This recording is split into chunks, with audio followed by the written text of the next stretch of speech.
Right now, I think the weight loss industry is tackling weight loss too gently and it's not aggressive enough. I think it needs to be far more aggressive for anyone if you're overweight and you want to get into a healthier weight to be happier, healthier, and confident, whatever it may be.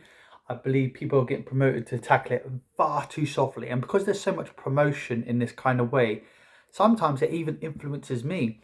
And it makes me sometimes think about softening my approach, and then I have to snap myself back to reality. Like, no, it needs to be tackled aggressively to make sure people get to a healthier way.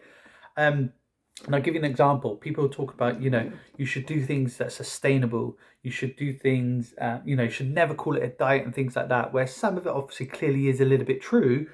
If you're unhealthy and you're not happy, you have to do things to get to a position where you are healthy and happy and in a healthier weight. So you should attack it like a challenge or like a kind of mission. I don't know whether that's the army in me or the previous armies in me that thinks like that. But what they've done for me helped me get to a fitness level and health level that I could never imagine. And when I train my clients like this, it shows what they can do and shows opens up their eyes and all that sort of things. So I'll let me explain how I do it, or let me explain like in a way my train of thoughts, and hopefully it will help influence your train of thoughts to help you if you're on a weight loss journey get to where you want to be and put yourself in the right mind frame to get to that point. So let's say, for example, look at someone who wants to train for a marathon. They want to run a marathon, and let's say this person has no experience in running or got very little running experience, or can run like 1 or 2 miles, and that's about it. A marathon is 26.2 miles, so it's a lot of miles. To be able to complete a marathon, you're going to have to train, and you're going to have to train hard to be able to complete it, because it's not an easy task. It's one of the most challenges out there. So, and to do it, you'll start off at a distance that you can do, and then you'll push yourself so you can run further, and then you push yourself, you can run further, and you train regularly so you can do it, and then you do it over a period of time. Then you train harder and you run further, etc., until you come to the marathon, and then you complete the marathon. When you complete the marathon, people don't always continually training at that intensity or at that distance, shall we say. Some people do, 15-mile runs weekly, or even more 20-mile runs weekly. And once they finish, they don't have to run that far consistently because they've hit their goal, completed a marathon. However, because people train like that and they train so well and they train so regularly, when they first start training, a mile or 2 mile could be like, bloody hell, this is so hard, so far. By the end and completing, a mile or 2 mile would be like a walk in a park, because they're regularly training 15 miles a week or 20 miles a week. So for them, a challenge, a comfortable run would be like a 10-mile run. So a lot of people will continue to run, not 20-mile weeks, but they'll do like 10-mile runs weekly. So they continue the pattern, not as extreme, but to the point where it's far greater than when they first started. With weight loss, it's the same. You're in a position where you're unhealthy, unhappy, and not losing weight, or you're in a weight that you're not enjoying, and you might be doing things, but you're obviously not doing enough to be able to get yourself into the healthier weight, and to live a healthier lifestyle. And to do that, you have to attack it, and I believe you should attack it aggressively. Obviously, you have a progression, so don't go to like doing 20 miles straight away. You don't have to run. That's just an example, but there's obviously a few elements. The main elements are nutrition and exercise. Obviously, there's mindset and also all that stuff afterwards. But the nutrition and exercise should be attacked and has a progression. So when you start, you should tackle it to the point where it slightly puts you out of your comfort zone, and then over the weeks you increase it. So your nutrition gets a bit more stricter, your training gets more stricter and harder, and therefore it forces you to change. And people say, "Oh, not calling it a diet," but a diet is just a planned nutrition plan. And when you have a planned nutrition plan together to helping you losing weight, it is a great thing. It's how you look at it. So, and for people to lose weight, if you're guessing what to eat or how much you eat or shouldn't eat, and if it's enough or if it's not enough, you're doing exactly that. You're guessing. So you might lose weight, you might not. If you put a plan together, diet, should we call it, and it calculates exactly how much you should eat or how much you shouldn't eat, what you should eat, and etc., and sometimes it's going to be excluding things, then so be it. And it's going to force you to get into the healthier position. And if you can continue this cycle until you get to a healthier level and you increase your fitness levels at the same time, you'll hit your goal. Once you hit your goal, because you've been so strict, your body's so used to eating more healthily regularly, it's going to crave the healthy eating afterwards. So you very rarely will you go straight back to the original diet because you've been eating so well, your body craves it. And it's the same with exercise. So that's the nutrition. Now, if we go over to the exercise side, there's you have to tackle this aggressively. There's no pussying foot around it. Forgive my language there, but you have to, because there's a couple of reasons why people don't exercise or find it very hard to exercise. One, they haven't got the fitness levels to do so, or two, they haven't found something they love. Now, unfortunately, to find something you love, you have to have a certain level of fitness to be able to enjoy fitness. And to be able to find something you love, obviously you have to have a certain fitness level. And to get that certain fitness level, you might have to potentially do something you will not like or enjoy for a period of time until you get to a fitness level, and then you might find you enjoy it. Because no one likes doing something they're not good at. People like doing something they're good at. So if you get to a good fitness level, you can then start enjoying fitness. So once you get to a good fitness level, attack it aggressively and consistently and regularly, and then you can then start dabbling and finding which exercise you're going to enjoy and which one will fit into your lifestyle.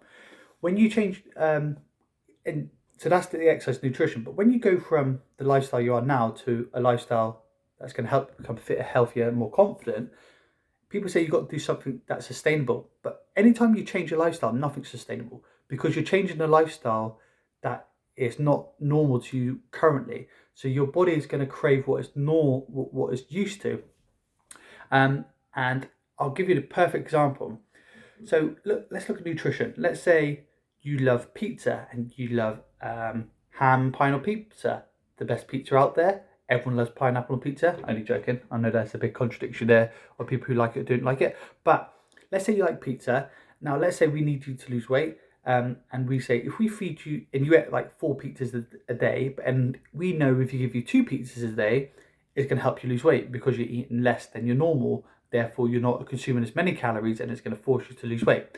What we're doing then, we're giving you pizzas, which you enjoy, and we know, and we're only giving you 2 of them. And so you'd think that would be a sustainable nutrition plan or diet, but it's not, because your body's used to eating 4. So when it starts eating 2, the first day is going to be craving the other 2. But at the second day, if you do it again, that's 4 pizzas you're down in 2 days.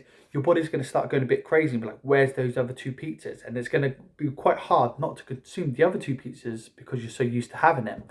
So we're giving you an example of something that you enjoy, and that now becomes unsustainable because it's hard to sustain because you're so used to eating 4 pizzas over 2. But what the good thing is, if you do it consistently over a while, your body adapts, and it adapts from having 4 pizzas to 2 pizzas, and it enjoys eating 2 pizzas and can be satisfied with 2 pizzas. But you have to cross that bridge of the unsatisfaction and sustainability to then it becomes sustainable. So we've given you an example about something that we know you're going to enjoy, but we've proved that is unsustainable. So realistically, when you're in an unhealthy weight and you go into a healthy weight, any diet could feel unsustainable or not sustainable. There's a lot of sustainables and unsustainables in this video, but that gets my drift. So when you're changing, you go from unhealthy to healthy, you don't have to starve yourself. If you eat right, you can actually eat a lot of food, and to the point where you fill up, and it's going to help you lose weight. Bizarre, I know, but it works. And normally, because when you eat a lot of unhealthy food, processed food, it's dense with calories, so you could eat a lot of calories in a very short sitting, and you could feel like you could eat more. But when you eat healthy whole foods, there's a lot of calories in a smaller portion. There's less calories in a bigger portion. Therefore, you fill your bodies up, but you've got a lot of calories left that you can consume in a day. So it's good to understand it. So what I'm saying there, you go from an unhealthy diet to a healthy diet, it will feel unsustainable because your body's so used to the unhealthy diet and not to the healthier diet. Even though the healthier diet is going to fill your bellies up, your body's still going to crave the stuff that it's used to. Therefore, it becomes unsustainable. And it won't feel sustainable until you cross that bridge, and you just got to get through it. And you've just got to kind of toughen up, basically. So hopefully that helps you understand. If you understand weight loss, you can't pussyfoot around it. You got to attack it more aggressively and tackle it like a marathon, and train like it's going to be a marathon to the point you complete it, or in your case, get to the healthier level. And you should do both. You should be doing exercise and you should be doing nutrition. If you're just doing focusing on diet and neglecting nutrition, sorry, exercising, and you're not exercising to helping you lose weight, one, you should find a coach who's encouraged you to do so, or you should implement it. Or if the coach is telling you not to, you should get rid of them, because it's a hugely important part of the equation. So I believe you should tackle it more aggressively, not to the point where it's completely unenjoyable. You can make it enjoyable and you can have a progression to it, and you don't have to be like balls to the wall with the exercise straight away, and you don't have to restrict everything straight away, and you don't have to starve yourself. That's far from it, but you should attack it more aggressively. Understand you're going to have to eat a lot less food that you're consuming right now that's not making you healthy, even though people say you can eat anything. You can. If you can eat McDonald's and you can lose weight, but that means you only have to eat a little bit of McDonald's, and also McDonald's is terrible for you, so it makes you function, unhealthy food makes you function properly, makes you feel unhealthy, it makes you feel, doesn't give you much energy, demotivated, it can cause depression and all that sort of stuff. So if you're losing weight, you might as well do it the right way and feed yourself with the good stuff and fuel yourself with the good stuff, so it gives you energy, it makes your body function in the best way possible, it makes you feel great, and etc, etc. And you can have snacks and treats along the way. You don't have to neglect them, but you've got to do it in the right sense, and you've got to be honest with yourself and realistic, that to the point where you can't be eating everything all the time, and there might be some food you have to reduce a lot, and sort of drinks and alcohol, etc, etc. So I hope that helps. I hope it helps you get into a better mindset and understand you should be tackling it more aggressively, because if you're losing weight and you're trying to lose weight, you've been trying to lose weight for a very long time and it's not working, something's not working. You're not doing something right. So that's my little 2 cents. I think the industry right now is too soft when it comes to losing weight, and I think they should be tackling it far more aggressively. Apart from that, have a great day and get healthy, mo folks.